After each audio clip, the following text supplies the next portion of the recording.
Hello, Red Line Logbook here for another ranking video. Okay, let's rank the Spriggan 12. But first, I guess I should explain one little detail. Even within the Spriggan 12, there's basically a massive power gap sometimes. And so I have low tier, mid tier, high tier, and top tier. And then of course there's rankings within those tiers. So obviously we're going to start with the bottom of the low tier. In 12th place, we got Jacob. Jacob's an assassin who has a pretty broken ability where he can basically teleport you away to a pocket dimension. But if he doesn't get the job on you, his ability is quite easy to dodge, and then he has to fight you normally. And as a fighter, he's really good. I mean, don't get me wrong, he's really powerful, but he's just not a one-on-one fighter. It's just not who he is. Him and Mary Jane had a pretty good fight, and Mary Jane even admits that if he kept his eyes open, he would probably have won that fight. But that's another weakness that he has, is the fact that when it comes to women, he's not so good. And so like half his opponents are basically just have an advantage on him. He's got so many weaknesses. It's kind of sucks because assassins are usually pretty cool. He is not. In 11th place, we got Agil. Agil basically has all the powers of Crocodile from One Piece. He can turn into sand. He's immune to all things except for water as his weakness. Except there seems to be a limit to how much he can turn himself into sand before you just start hitting on him, because he basically burns through his magic so quickly. Because his problem is that because he's always been so more powerful than everyone else, is that he has no problem just using up his magic because he usually can just win the fight. So when I draw it out fight, he burns through his magic and you can beat the living shit out of him. He's kind of an idiot. In fact, he's 100% an idiot. That came blatantly obvious when he was fighting against Elfman and Lasagna. While he might be an idiot who burns through his magic too quickly, the fact that he covered all of Magnolia in sand so thick that the snipers couldn't do their job, pretty impressive. I don't know if he came up with that or if he was ordered to do that, but either way, that's a pretty useful way to use your ability just to blind your enemy. Because let's be honest, it's almost impossible to win a fight if you're blind. I mean, Jacob learned that. And finally, in the low tiers, we got Brandish. Yeah, when it comes to physical strength, Brandish is actually worse off than the two below her. But her ability to make things shrink and grow is just downright broken. She can pretty much one-shot any enemy. And unlike Jacob, she doesn't actually have to surprise attack them. Her abilities basically never miss. So she can shrink whoever she wants and then just step on them. She used to do that to her subordinate all the time. She also has pinpoint accuracy with her ability to shrink and reduce things. Because while she was able to shrink an entire island down to something that she could stand on her tippy toes with, she also was able to enlarge and shrink the dragon and demon seed inside of Natsu. Which means if she wanted to, she could like enlarge or shrink your heart and you would die instantly. But Brandish doesn't seem to be that brutal of a person.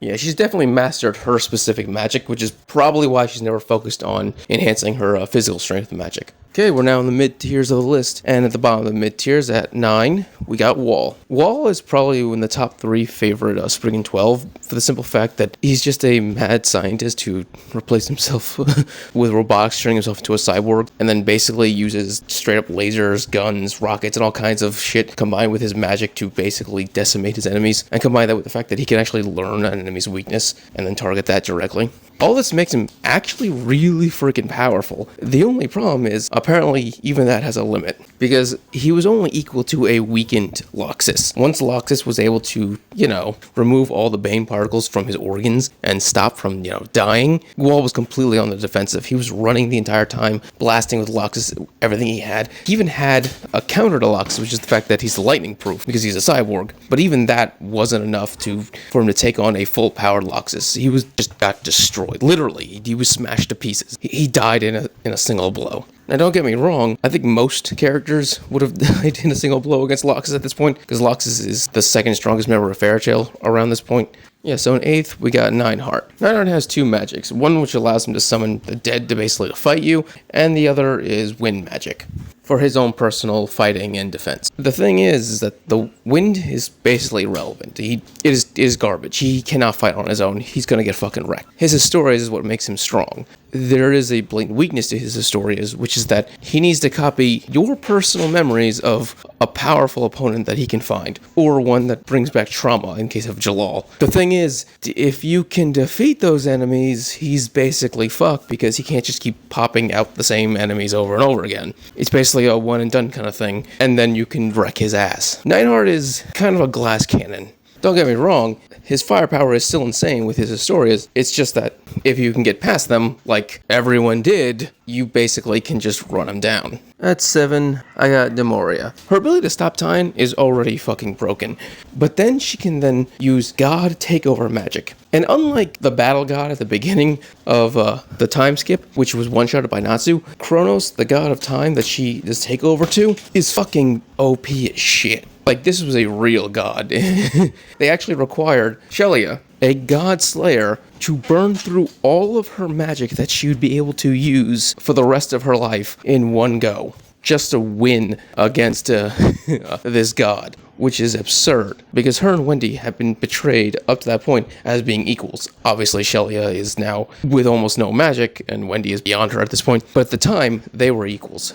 So, the potential that Wendy has is the same that Shelia has, and both their potentials fucking ridiculous. The only reason why I haven't put her higher on the list is because it was proven by the fact that Natsu was able to break through her time stop with just brute force. So, if you have excessive amounts of magic power that eclipse hers, you can basically just punch through time and kick her ass. Which kind of feels like it defeats the purpose of stopping time, but whatever. It is what it is. And then finally, rank 6, at the top of the mid-tiers, I got Bloodman. Bloodman is a demon from the Book of Zareth, one of the two that Zareth actually decided to keep with him as one of his top underlings. So Bloodman basically has death magic. He's able to release bane particles that you absorb through your skin and you die, period. Like, there's no way of fighting against it. Like, if it wasn't for Master Medical Wizards, all of Sabretooth, many other guilds, Levi, and Lily would all be dead. And Gajeel would be dead if it wasn't for Irene moving around all of matter, basically separating the bane particles from his body at the very last minute. Also, he would also still be dead because Bloodman, even when he dies, has this final ability where he basically self-destructs and creates a death orb that sucks everything in. His magic is basically just death. You die, that's all there is to it. If I die, you also die. That's Bloodman's ability. It is death incarnate. Okay, we're finally in the high tiers, and at rank 5, we got Invel. Invel, for the most part, is just a standard ice mage, but an overly powerful one. He does have one broken ability where he can basically chain your mind. Now, he doesn't make you into a slave or mind control you. What he does is he makes it so that your mind becomes cloudy and you're unable to think properly. So this way you're subject to orders or suggestions and things like that. It doesn't matter how much of a master you are at magic or how brilliant you are, he can still affect your mind because Mavis was affected. And he basically was able to overpower pretty much everyone he fought, including Grey and Juvie at the exact same time, when it just came pure raw power. He didn't get overpowered until Grey went into his Berserk mode as his Demon Slayer magic, which was actually Invel's original plan, but he wanted to target that at Natsu, not at himself. So he got what he wanted, but it backfired on him, because Invel, while smart, he wasn't able to understand, the care and love that the Fairy Tail members have for each other. But that's not really relevant to just how powerful he is. Once again, he pretty much could overpower anyone with his ice magic. He didn't even really need his mind control ability much to deal with people. He could just straight up kill them. Honestly, the guy's basically a better version of Nineheart. Basically, they both have a broken ability, but Invel actually can fight, unlike Nineheart, who is kind of a punching bag. In 4th, I got Lorcade. Lorcade has the most fucked up magic you can think of. Some kind of weird holy magic that makes you indulges on your 3 biggest desires. Desire to eat, desire to sleep, and of course, sexual pleasure. The guy really is a demon, both literally and figuratively, in the sense that he makes you indulge in pleasure as his ability, which is basically what a demon does. It corrupts you. So he is, without a doubt, the perfect demon. And those are just his abilities that affect you, his curses. His straight-up attacks are actually even more powerful, the way he's able to basically blast you with fucking light. He literally has lasers. I mean, he was so powerful that Zareth allowed him to go around saying that he was the son of Zareth, for God's sakes. Now, obviously, Zareth decided to throw him away when it was convenient, but still, he tolerated his existence because of just how powerful he was. Okay, now we're in the top tiers. And at number 3, we have God Serena.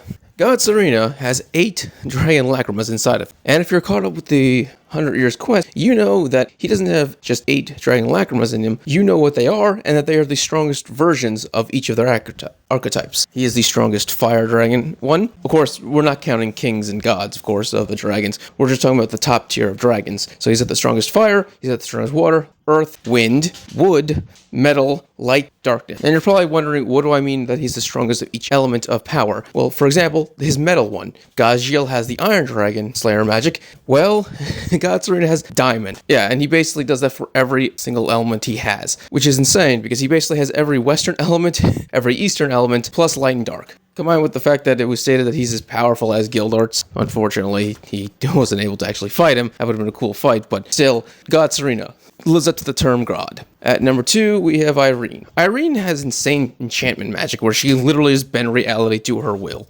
She even has the ability to, I don't know, take her soul and possess another human being so to prevent herself from dying, because that happened in the 100 Years Quest. She also stripped another Dragon Slayer of their magic. Yeah, that happened too. Yeah, she can literally do whatever she wants. Plus, not just that, but she casually decided to not just shrink an entire continent, but rearrange it while shrinking it to 1/10 of its size. She's busted. And that was her human form. In her dragon form, she's even more powerful. Which shouldn't be a surprise because she is basically referred to as being one of the 2 strongest members of the Spriggan 12. It's straight up said that by Brandish. And it's basically obvious to see that because all the other Spriggan 12s who aren't obviously the strongest or Irene basically follow behind these 2 tops. Like Nineheart, who consistently refers to Irene as Lady Irene. He's kind of a dick to everyone, but he's made sure to always humble himself to her. Brandish, of course, humbled herself to August. Oh yeah, and number 1, August. Yeah, so August is just overwhelming power combined with one of the most busted magics that exist, which is basically copy magic. He's able to just imitate anyone's spell that he sees, as long as it doesn't require physical objects, and he isn't just able to then use his overwhelming magic to repel the magic that you just threw at him. He's also then able to throw your spell at you, but with his immense power behind it. And this copy magic is so efficient and so well done that he created a fake lore around himself that he mastered all spells. He even says that whenever he gets attacked, he goes, oh, I learned that spell 30 years ago, and he basically does a giant, better version of it. The guy is bust. And he has an ultimate form where he transforms and gets even more powerful, just like Irene. Transforms to a dragon. August is a beast. And of course, he has one last spell, which is basically to self-destruct, and it's basically a fucking nuke. He basically turns himself into a nuke. Of course, he doesn't use it at the end because he sees his mother, but he had the power to literally kill everyone on the continent in one blow, if he wanted to. He just didn't. Alright, that was my list. I hope you enjoyed it. Leave comments below what you think. Also, subscribe, give a thumbs up so you can enjoy more Fairy Tail and other anime things. Thank you and have a great day.